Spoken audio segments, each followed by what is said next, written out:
na naman po tayong gumagawa ng cake. O ito pala, ito po pala ang mga paalala kasi nga na-confirm na ni Inday Jennifer. Yung bang pag-cake ang mga o-orderin nyo. Dapat po i-play, pag na-pick up nyo po yung cake, tapos sakay nyo sa sasakyan, dapat po sa flat surface lang siya. Diba kasi nga, sa kagagahan niya, na kasi nga busy ang person kanina. So, ayun, na ano yung cake. Itong cake na to, ano talaga, di ba? Magandang ano. Pero minsan naman, yung naalala ko din ngayon, yung minsan bang akala ko pantay yung cake. Parang bag-cut ko rin ata. Kasi nga, yung dito ata na table ko, hindi ata masyadong pantay din. Kaya minsan, di ba, sa frosting na lang pinapantay. Pero ito, pantay na pantay talaga to.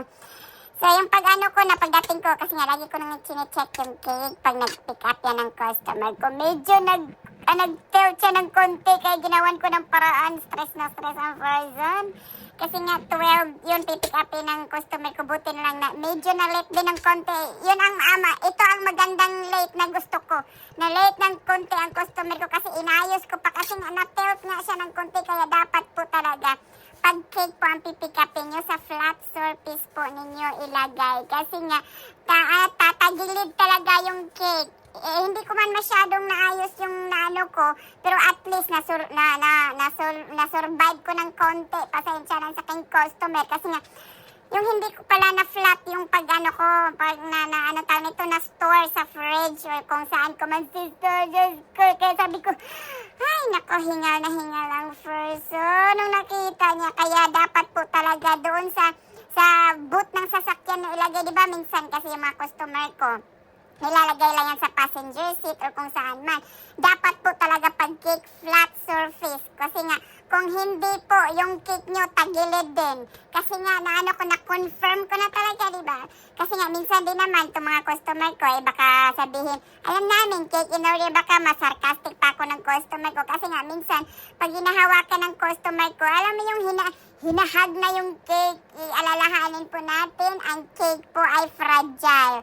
Lagi pong isa sa isip natin na ang cake po na ating kinukuha kahit saan, fragile po yan. Mapa-buttercream yan or mapa-whipped cream yan ang mga pingganamit ng mga baker. Hindi lang po sa akin ha.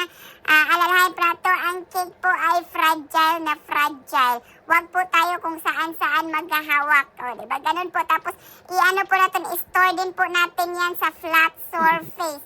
Kung pipick upin nyo, dapat po may space yung boot ng sasakyan nyo. Tapos mag-ingat din po kayo kasi nga yung mga pag-break doon, mahirap na kasi nga, naano ko na talaga yan, na-experience na proven and tested na dapat flat surface ang cake. So, yun lang ang chika ng person. Salamat sa pagtanaw. Bye. Love you all.